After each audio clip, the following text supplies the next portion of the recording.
Hey everyone, welcome to another video in DBT series.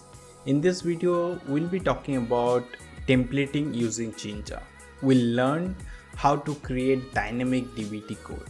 So this video will be very interesting. You'll learn a lot about templating using Jinja. So first let's understand what is this templating using Jinja.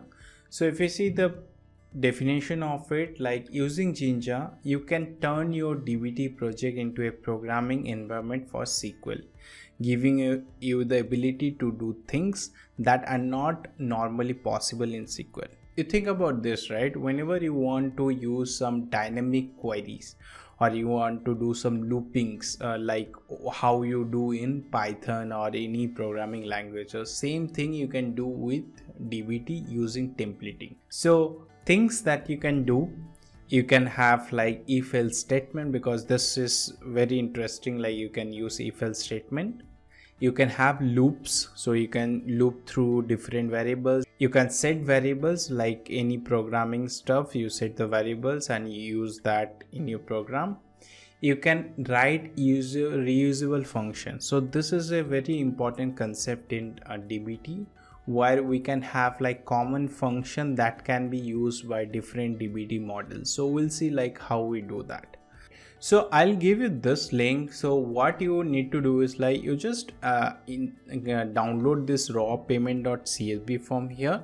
So it'll be able to, because what we'll do is like we'll inject this data into Snowflake and we'll use this data to do some transformation and learn about Jinja. So once you do this, what you can do is like you just copy that file to a seed folder. So seed is nothing but in DBT, suppose you want to insert some CSV file into your warehouse, you can do it from here. So this is nothing but, this talks about you have ID, you have order ID, payment method and amount. So you have few rows for this, right? So once you copy it here, all you have to do is you have to just do like DBT seed. Okay, once this is done, you will see like it is loaded one seed file and it is inserted into public schema. To verify this, you can go to Snowflake, go to data, DBT tutorial, you can go to public and you will see your table is here. So this is the use of seed to insert some CSV file to your warehouse. Now let's understand the problem statement. Okay, so if you see that we have some raw data, so basically even if you have some seeds, you can have like from statement and you can define your seed file inside the ref function. So this is how you can select the data. So basically what we are trying to do is like for each order ID we are calculating like how much amount was done for as bank transfer, for credit card, for gift card. Okay, so we're just trying to calculate that. So if you just see your data, so for each order ID you have some payment methods as credit card, you have some coupons, you have bank transfer also. So we are just trying to create an aggregate view of it. So this works fine. Okay, so there is no issue. So if you just run like dbt run, you will see that this data gets generated. So that's all fine. But what if now currently you have only 3 type of payment methods? What if another different payment methods come into picture? Something like suppose I have UPI payment. Okay, so I have maybe cash and you have something called as maybe Amazon coupon. So if you see that, I'm not giving the alias here, but if we understand that if any new methods come, right, like payment methods comes, so you just have to copy paste this. So it's very difficult to manage your code like this, right? So every time you have to come here and I have to update the values here. And the same thing, suppose any other models uses the same logic, you have to just copy paste again. So let's see like how to use Jinja to help on this. So what we did is we created one more Jinja file.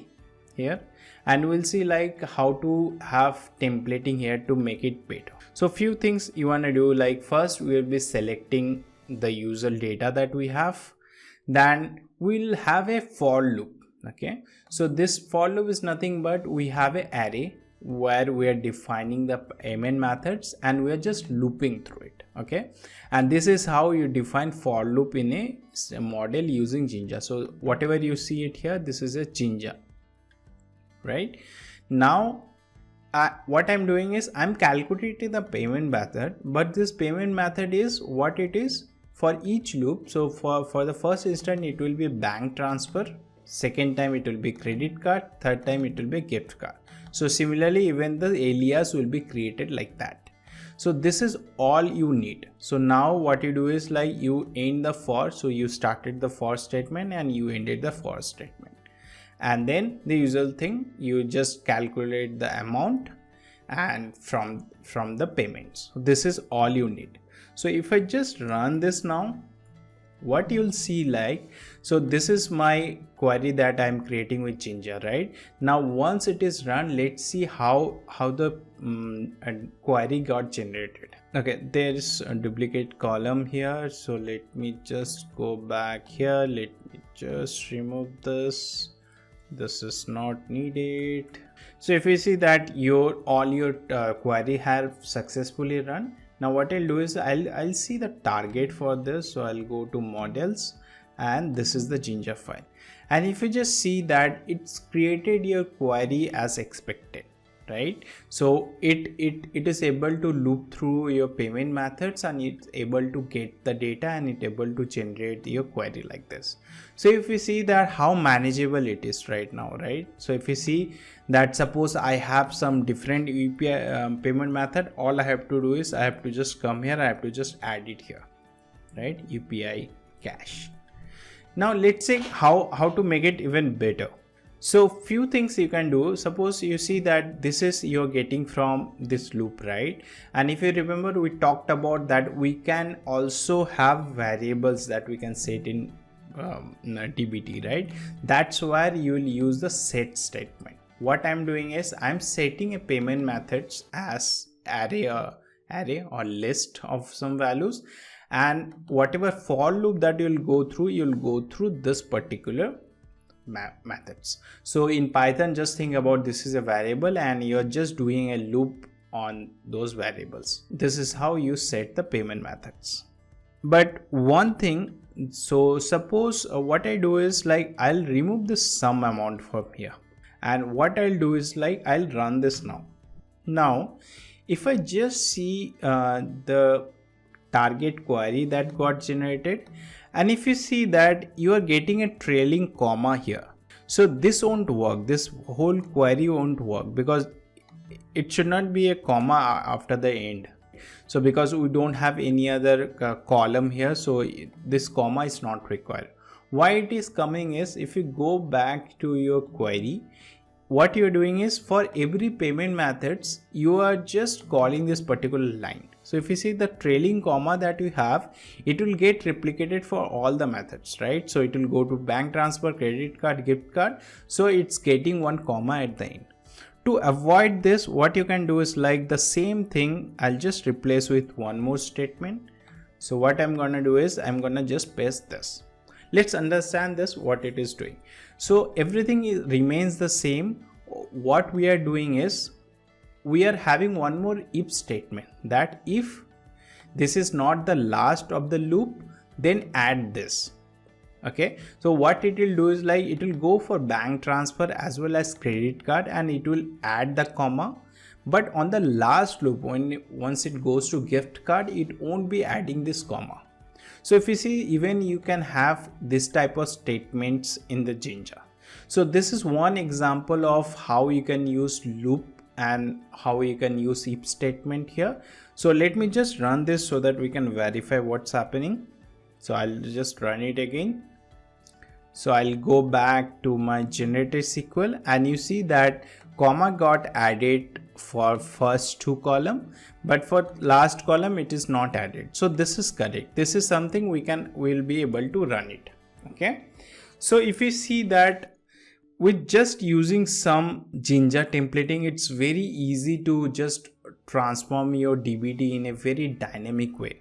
And this is just the tip of the iceberg, right? There is a lot more you can do. So anything that you can think in terms of programming language, you can just have all those like variables, you can have for loops, you can have if statement that you can use. So it's very extensible. So with this, I'll just end this video. In the next video, we're gonna see like how to convert this whatever Jinja templating we have seen. We'll see like how to convert this as a macro. So macro is nothing but usable function. So even the next tutorial will be very interesting. So I'll hope that you will join me in that discussion. So with this, I'll end my video. I hope you liked this video. If you liked it, just give it a like, and if you haven't subscribed to my channel yet, give me a subscribe.